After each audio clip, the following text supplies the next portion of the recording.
What's up, you knuckleheads? It's Josh here, and today we are talking some team fight tactics. Patch 12.14 is out, and with it came a bunch of buffs to some different traits like Cavalier, Dragonmancer, and Warriors. Along with some big augment adjustments, this has really changed the meta, so it's time to go through and look at the TFT tier list for this patch. As always, this patch is an aggregated tier list based on the champion rankings from these 6 websites, as well as the comp rankings of these 3 pro/high-elo TFT players. From the tier list, you can see that dragons remain the easiest way to climb. Of course, those are very risky because you're going to have to wait until at least level 6, probably level 7 or 8, in order to have a chance at hitting one of these dragons.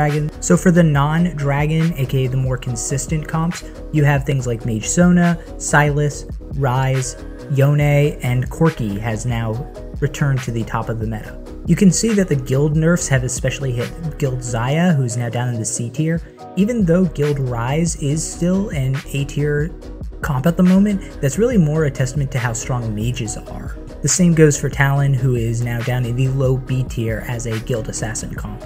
Scale Scorn overall is pretty weak, with Olaf in the C tier and Diana down in the F tier. And actually, even though she's not listed here, Cavalier Lilia, the new flavor of the month patch, is actually down in the F tier now after the hotfix that nerfed her. Shapeshifters like Nidalee, Swain, and Shyvana are also all down compared to last patch. And honestly, I wouldn't recommend going any hyper roll comps. I would say maybe slow roll comps at level 6 and 7, but hyper rolling for 1 and 2 stars, it really doesn't seem to be that big of a solid risk reward. But after the buffs, Aurelion Sol is clearly one of the strongest units in the game. And so we're going to look at the Mage Aurelion Sol comp as the most dominant comp in the TFT meta for 12.14 and break down exactly what you need to get in order for a Sol to pop off.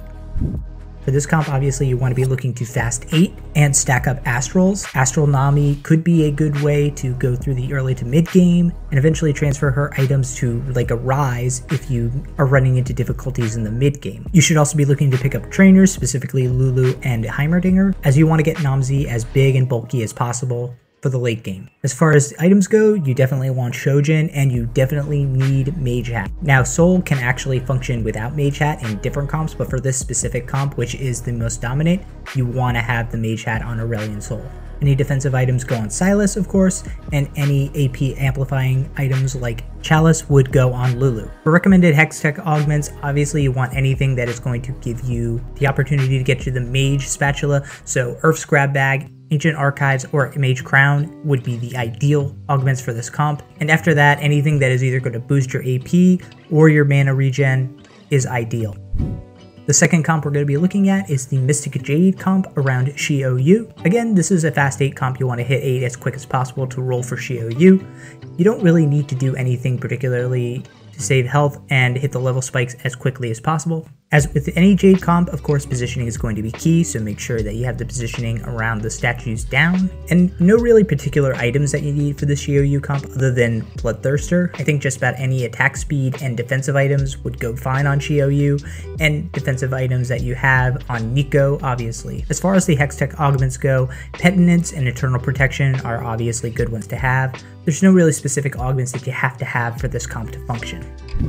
And last but not least, we have Mirage Cavalier Deja. Now this one is a new comp, which really shot up the boards after the Cavalier buffs. A lot of comps have been using Cavaliers and the Cavalier Spat item a lot more heavily, so that's a good one to be looking out for. But the beauty of this comp is that you do not actually need a Cavalier Spat item for Deja to make this comp work. As long as you have Gwynsu's and Giant Slayer, Deja will pop off while your Cavalier's frontline tank for you. Defensive items are probably best on Nunu, but you could put them on either Lilia or Hecarim if you're not able to 3-star Nunu. I think even at 2 stars, Nunu is probably stronger than like Hecarim or Lilia 2-star, but if you can somehow 3-star one of them, for sure, drop the items off of Nunu onto them. Even though you don't need the Cavalier emblem to put on Deja, it is helpful if you manage to do it. So any Hextech augment that gives you that emblem will be helpful.